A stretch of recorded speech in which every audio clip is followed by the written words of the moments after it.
First crafty video. Not a crafty person, but I am a resourceful person. The price of eggs right now is insane.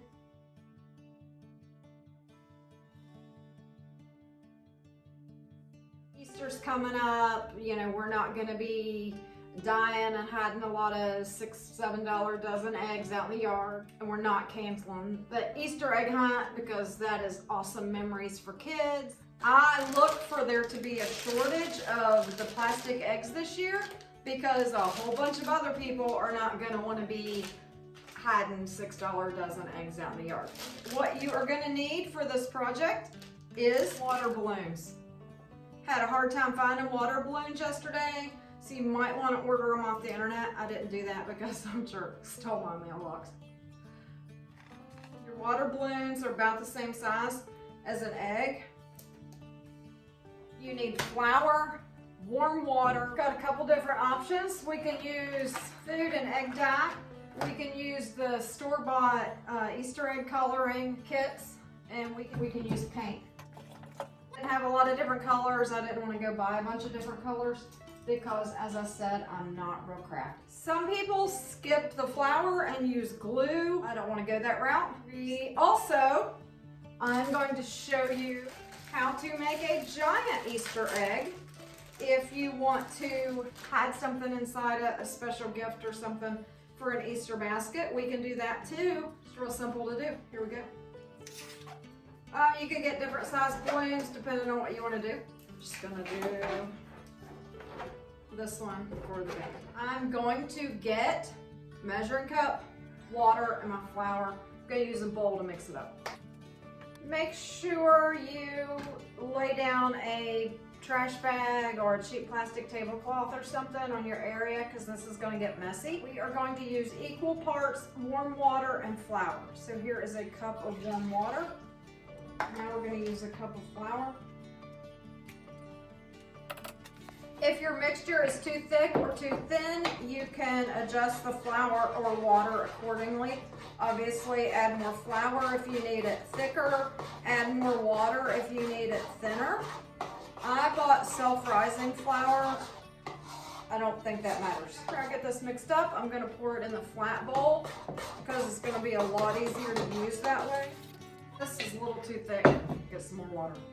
And make sure there are no lumps in it. When you're satisfied with how it's mixed, pour it in your longer pan. Probably should have had this ready already. We are going to rip some newspaper up into strips. It's okay if you just get little tiny pieces. These eggs are not very big. Let's get started. Put our newspaper down in the mixture. You can do more than one piece at a time. Swirl it all around in there. Newspaper is not going to fall apart like the tissue paper. You dip it in the flour water mixture, pull the excess off of it. You might have to adjust the size of your strips. You can even do that after you've gotten it wet. I'm going to try to get it a little flat. If you mess up, it's certainly not the end of the world. It is a water balloon, flour, water, and newspaper. Fun experiment. Also, if you like to hide things inside eggs, after these are dry, you can cut them in half. It's like a knife, be very careful. Put whatever you want inside of them, then use a little bit more of the paper and flour water mixture, put them back together after your items inside. Shouldn't be able to see any of the balloon when you're done. If you're doing this with kids that have sensory issues, they really might not like the feeling of this stuff. You might have to do it for them and then them be more hands-on when it comes to the coloring part. Let's do the big one too.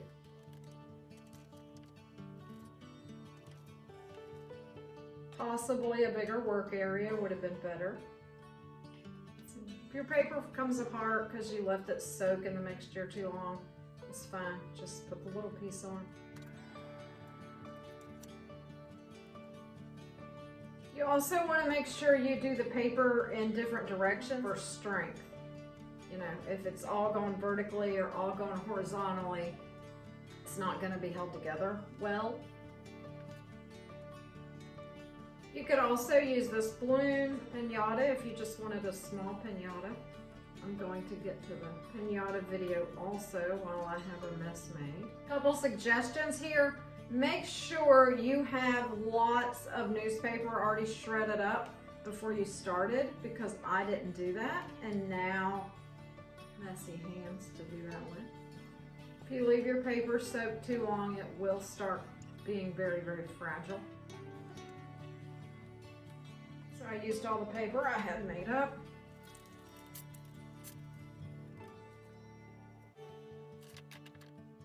Should probably have not put that much in there at the same time. It's causing me issues.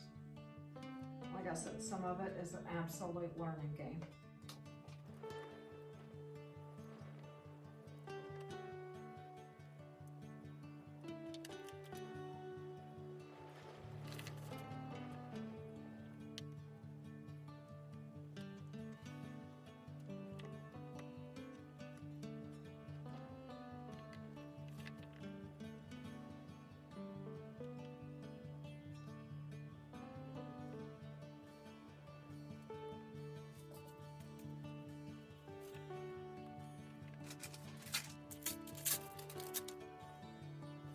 I think comic strips would be another cool thing to do the eggs with. Paint them with a little bit of Mod Podge after they dry.